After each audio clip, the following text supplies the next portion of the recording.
Halo teman-teman, salam sehat selalu untuk kita semua, salam sejahtera, dan semoga Anda bersama dengan keluarga baik-baik saja di rumah dan dimanapun Anda berada. Tetap semangat dengan Bung Ropan dan saya akan mereview hasil-hasil pertandingan yang terjadi khususnya di IPL, Liga Premier Inggris, di mana Manchester City harus menunggu sampai pada masa injury time. Menit ke-90 plus 5 ketika pemain pengganti asal Norwegia, siapa lagi kalau bukan Erling Haaland, sang predator mereka, bomber terbaik mereka, yang bangkit dari bangku cadangan, menggantikan Julian Alvarez di babak kedua. Dan Erling Haaland mencetak gol penalti telat yang didapatkan oleh Manchester City setelah wasit menunjuk titik putih saat Anton Robinson, pemain belakang dari Fulham, menggait kaki dari pemain asal Belgia Kevin De Bruyne. Dan sangat disayangkan bagi Fulham, tentunya menyesalkan hasil ini. Jika tidak ada penalti maka mereka mampu menahan Manchester City sebagai tim pertama yang bisa meredam kekuatan, kedahsyatan City ketika bertarung di Etihad. Namun tim asuhan Marco Silva tidak mendapatkan itu di detik-detik terakhir. Mereka harus kehilangan angka, tidak bisa membawa satu poin penting dari Etihad. Justru pasukan Pep Guardiola yang mendapatkan 3 poin secara dramatis. Bagi City, ini kemenangan bukan saja penting, tetapi gol telat yang dibuat oleh Erling Haaland lewat penalti itu mengingatkan saya pada November, kalau nggak salah itu November 2017. Terakhir kali ketika City mendapatkan gol mereka, kemenangan susah payah mereka, itu di injury time. Raheem Sterling yang saat ini sudah ada di Chelsea menjadi penentu kemenangan ketika itu di November 2017 dengan gol sangat telat dari City untuk memenangkan laga ketika mereka menghadapi Southampton. Nah, kemudian dari 2017 itu dan sekarang City mengalami hal yang sama di Etihad, di mana pertandingan yang diperkirakan akan berakhir imbang, namun mereka mengubah menjadi sebuah kemenangan yang mengesankan, dan hiruk pikuk sorakan riuh gemuruh terjadi di Etihad dengan menyambut gol Erling Haaland ini. Jadi bukan Kevin De Bruyne yang mengambil penalti dalam pertandingan ini, tetapi justru diberikan kepada Haaland. Haaland mengatakan bahwa ia agak gugup sebenarnya untuk melepaskan tembakan penalti itu ketika ini kan sangat menentukan sekali. Kalau gagal pasti akan disorot. Makanya dia menembak dengan kaki kiri itu sempat terbaca oleh penjaga gawang Fulham, Bernd Leno, yang bergerak ke kanan. Nah, ini dalam posisi seperti ini, digambar di layar televisi. Bagaimana Leno bergerak ke kanan dan Haaland mendorong bola itu dengan kaki kiri itu di sudut di mana Leno terbang. Sempat mengena tangan Leno, namun bola meluncur masuk ke dalam dan terjadinya gol. Dan disambut dengan luar biasa lompatan dari kegembiraan dari Erling Haaland ini ketika dia tahu bahwa Leno gagal untuk mencegat bola sepakannya. Dan wajar ia lakukan ini karena sepekan sebelumnya ia mengalami masalah cedera, dan sekarang dia justru main dari babak kedua, jadi bangkit dari karena jarang bagi Erling Haaland itu ketika pertandingan apalagi bermain di Etihad itu kalau dia bugar, dia fit, itu pasti Pep akan memainkan dia di sejak menit-menit awal. Tapi sekarang karena masih diragukan, Pep memilih untuk memainkan Haaland sebelum menarik Julian Alvarez di babak kedua. Nah, bagi City, mereka bermain justru dengan 10 pemain sejak menit ke-26 saat Joao Cancelo itu diusir wasit dengan langsung kartu merah ketika dia menabrak atau ada body charge terjadi dengan Harry Wilson di kotak penalti dan dia diusir. Nah, setelah Julian Alvarez mencetak gol pertama bagi City ke gawang Fulham di menit ke-16 ketika memanfaatkan umpan terukur ke garis kotak penalti ke dalam yang dilepaskan oleh Ilkay Gundogan dan diselesaikan dengan tembakan kaki kanan yang keras. Kemudian itu di menit ke-26 kalau nggak salah ya, terjadilah penalti yang dibuat oleh Cancelo. Sebenarnya ini penalti yang tidak begitu keras ya, tidak ada tackling di sana yang membahayakan ya, tetapi ini hanya body charge ya. Kemudian wasit memberikan kartu merah, agak diperdebatkan juga, sempat diprotes. Kalau kuning oke, penalti oke ya, karena ini jelas dia melakukan pelanggaran di sana. Namun untuk ukuran kartu merah inilah yang dipertentangkan oleh pemain-pemain City dan juga bagi Cancelo. Wasit dianggap terlalu cepat. Kalau kuning mungkin masih bisa derima. Tapi wasit punya mungkin pemikiran yang berbeda di sini karena melihat posisi dari Harry Wilson ini lebih menguntungkan ya. Untuk mencetak gol sudah berhadapan dengan gawang Ederson Moraes dan ini dia digagalkan oleh Cancelo. Mungkin dari sisi ini wasit melihat untuk bisa melakukan red card. Tapi kalau dari sisi pelanggaran saya pikir tergolong ringan ya karena ada hanya body charge di sana yang dibuat oleh Cancelo. Tapi lihatlah kelebihan kedalaman skuad dari Pep Guardiola. Bermain dengan 10 pemain saja sejak menit 26 mereka terus menguasai permainan ya.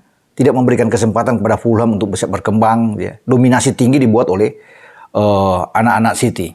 Ya, ketika bagaimana Pep memainkan starting 11 mereka, Stones ada di kanan karena Walker belum ada.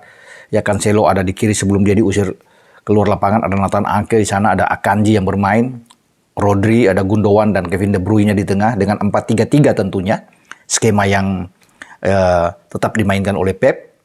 Ya, kemudian ada Julian Alvarez di depan, Bernardo Silva didorong bermain agak lebih ke kanan. Justru menyimpan Phil Foden ini itu ada di cadangan ya, bersama dengan Haaland. Ya, di kiri ada Jack Grealish. Nah, penguasaan bola ini ya sangat tinggi. Ya, peluang demi peluang diciptakan. John Stones juga sekali, tapi kemudian ada offside.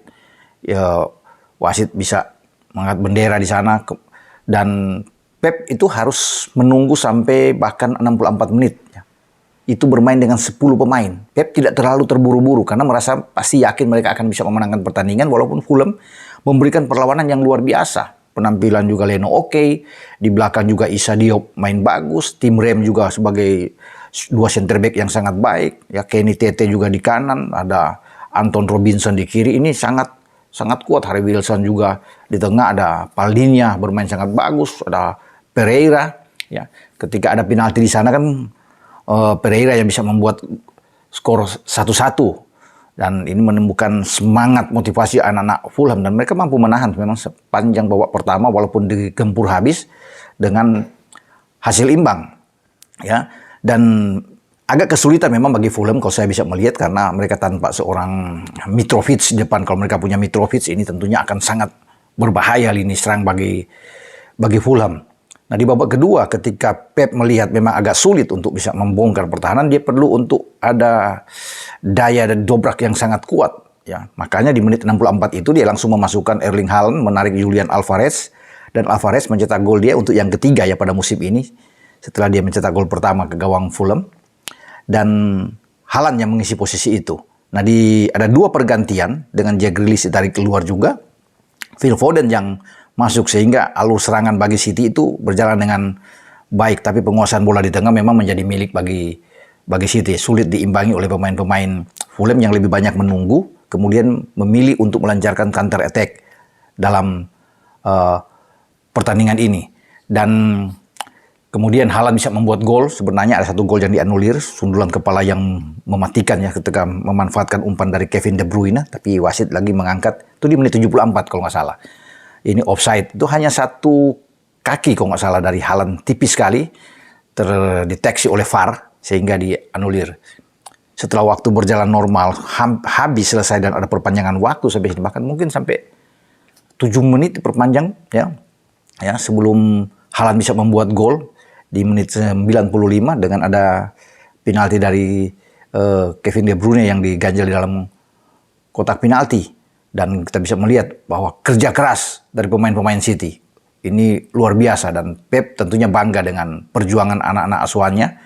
Walaupun bermain dengan 10 pemain tapi mereka unggul melawan 11 pemain dari Fulham. Kalau melihat dari statistik dari semua aspek unggul lah City ya. Ada 16 tembakan, kemudian ada bahkan 45 on target ya yang terjadi di sana dibandingkan dengan 4 tembakan dan hanya 2 on target dari Fulham. Penguasaan bola juga 70% berbanding 29%. Fulham 29. Jadi memang sangat jauh. Operan bola, perpindahan bola sepanjang laga, sepanjang pertandingan dari kaki ke kaki yang dimainkan semua pemain-pemain City itu mencapai 717 perpindahan bola. Itu sangat tinggi. Dibandingkan dengan Fulham itu hanya mungkin 295 perpindahan bola. Ya, akurasi operan juga City bagus 90%. Bahkan mereka punya sepak pojok tuh 9 kali. Fulham tidak ada satupun dapat sepak pojok. Jadi kelihatan dari sini, memang City memang layak memenangkan pertandingan. Walaupun susah payah mereka bisa mendapatkan itu dengan gol telat dari Erling Haaland. Tapi dengan 3 poin ini saya rasa cukup buat mereka untuk ada di posisi atas dengan 32 poin. Unggul 1 poin di atas Arsenal. Nah, Arsenal akan memain pertandingan pada hari ini.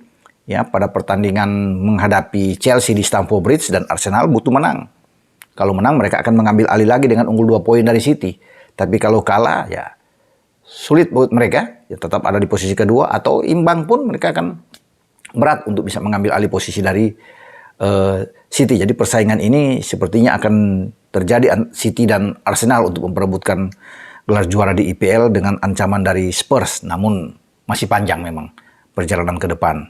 Tapi bagi Pep, dia mensyukuri mereka tidak tertahan, tidak hilang poin, tapi mereka bisa mendapatkan 3 poin. Kalau mereka tertahan ini berbahaya, karena posisi mereka bisa semakin jauh kalau Arsenal bisa menang melawan Chelsea dalam pertandingan di Stamford Bridge. Dan bagi Erling Haaland, gol ke gawang Fulham ini mencatatkan dirinya sebagai pencetak gol terbanyak yang makin jauh. Dan saya pikir dia akan menjadi top skor, akan sangat sulit ya ketika pertandingan baru masuk pekan ke-14 atau pekan ke-15 ya. Itu dia sudah mencetak 18 gol dengan 3 assist dalam 12 penampilan dia. Ini luar biasa ketika melewati 14 pekan. Dia sudah ada di atas dan saya pikir siapapun sulit untuk bisa mengejar dia. Mungkin saja dia bisa mencapai 30 gol dalam musim ini ketika dia stabil terus ya. Dalam keadaan yang kurang begitu bagus aja masih bisa bikin gol walaupun lewat penalti. Oke, pertandingan-pertandingan lainnya juga berlangsung dramatis ya. Bagaimana Leeds bisa membalikan keadaan melawan Bournemouth dari tertinggal 1-3 kemudian mereka bisa menang 4-3 dan Leeds semakin keluar jauh, menjauh dari zona merah dan di urutan ke-12 sekarang. Ini luar biasa. Brighton juga bisa mendapatkan kemenangan back to back setelah mereka mengalahkan Chelsea 4-1. Sekarang mereka bisa menang justru di kandang lawan menghadapi Wolves. Dengan 3 poin mengangkat mereka sekarang ada di posisi ke-6. Jadi luar biasa ya bagi Brighton walaupun mereka sudah ditinggalkan oleh Graham Potter. Ya, dengan De Zerbi yang menggantikan posisi ini setelah 7 pertandingan tidak menang, mereka menang melawan Chelsea dan sekarang mereka back to back bisa meraih kemenangan dan sekarang masuk ke 8 besar bagi Brighton. Nah, bagi Fulham yang kalah dari City, Fulham tetap ada di posisi 8 ya dengan 19 poin dan sementara Liverpool di posisi 9. Liverpool akan bermain melawan Tottenham Hotspur dan Liverpool butuh menang untuk bisa bersaing mendekati lagi di 4 besar. Pekerjaan yang sulit tentunya bagi pasukan Klopp, tapi saya masih berharap mereka bisa mendapatkan 3 poin di saat menghadapi Spurs di London. Sampai di sini review saya dengan apa yang terjadi di IPL, khususnya pertandingan yang sangat dramatis, sangat seru di Etihad ketika City mengalahkan Fulham dengan 2-1. Ciao.